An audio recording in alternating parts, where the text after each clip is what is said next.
I'm talking today to weight management coach Roz Astaire. Hi Roz, how are you? Hi, I'm very well, thank you. Roz, today we're talking about calming foods to beat stress. Now, firstly, let's start off with this question. Do you feel that a person needs to be in the right place before they can start any kind of, weight management program? Well, that's a tricky one because so many people really want to slim down. I've come across so many that say, I really want to lose weight, but I'm so stressed at the moment. What do I do? My answer to that is, it's like playing tennis, okay? We know how to play tennis, but to actually get on that tennis court and hit the ball is another thing altogether, okay? So it's all very well really wanting to do something and thinking you know how to, but actually doing it is another thing.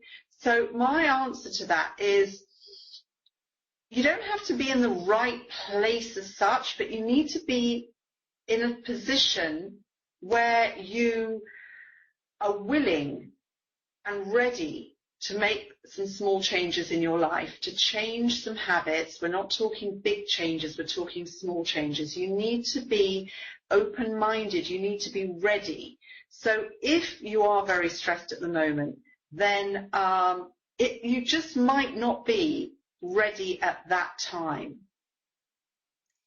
And one of the other common things that we hear is obviously that I'm too stressed to start any, sort of dieting program. What are some calming foods that we can eat to try and beat stress? Well, there's a lot of foods they say that are calming. What I should mention, of course, is that there are a lot of foods that can trigger stress. So, for example, alcohol, caffeine, sort of spicy foods sometimes even, So it's important to know what foods actually aren't helpful.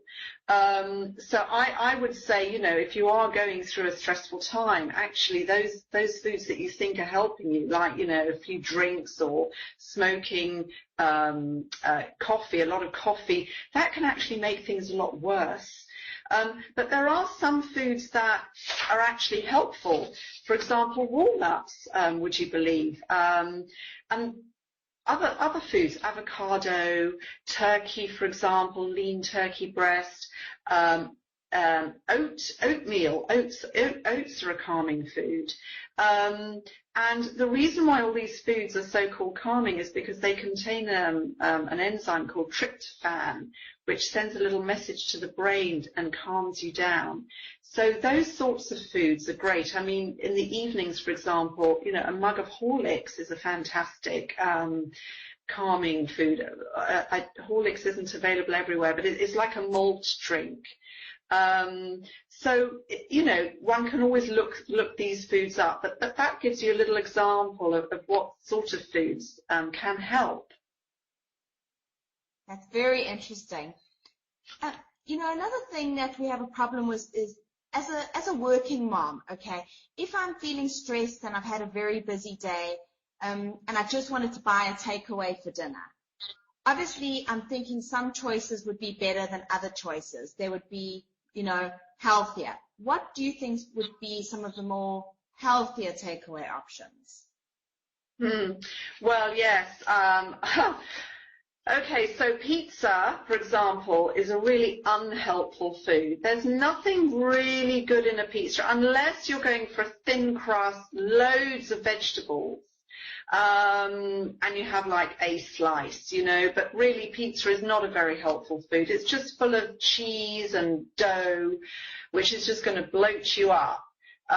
So if you are on a weight loss journey, please limit yourself with the pizzas. If you're into Indian or Chinese, then of course we need to avoid those creamy sauces. If you like something kind of, with a lot of sauce, then I would recommend tomato-based sauces, which are less fattening. And there's an awful lot of healthy options. I mean, Chinese, you could go for steamed foods, a lot of vegetarian style foods, dry as well, dry foods if you can. The boiled rice is actually healthier, by the way, than the fried rice. So if you're going for rice, bear that in mind. And, you know, if you're into Indian food, again, avoid the creamy sauces, and go for the dried meats, and as much vegetables as you can is absolutely fine. There are healthier options. You just need to choose carefully. And what happens if I am trying to lose weight and I do fall off the horse, so to speak, maybe during a stressful time? What advice or tips do you have for getting me back, you know, to getting me remotivated again? Well, you know, a lot of people say, "Oh God, I had dessert. I've blown it. I'll start again tomorrow. I might as well just have a real blowout now, go mad, and then I'll start again tomorrow." Well, you know what? You're one of those yo-yo dieters that starts again tomorrow, but tomorrow never comes, does it? Because it's a cycle. So my guidance here, my advice is to say to you, look, you know what? You went wrong. You went off track. So what? I mean, it's not such a big deal in the grand scheme of things.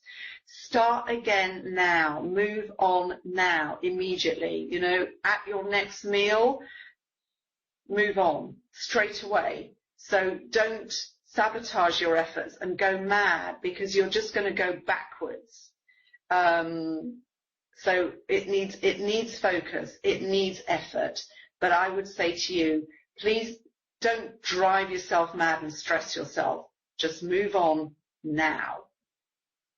Thank you, Roz. Thank you so much for talking to me today. Thank you.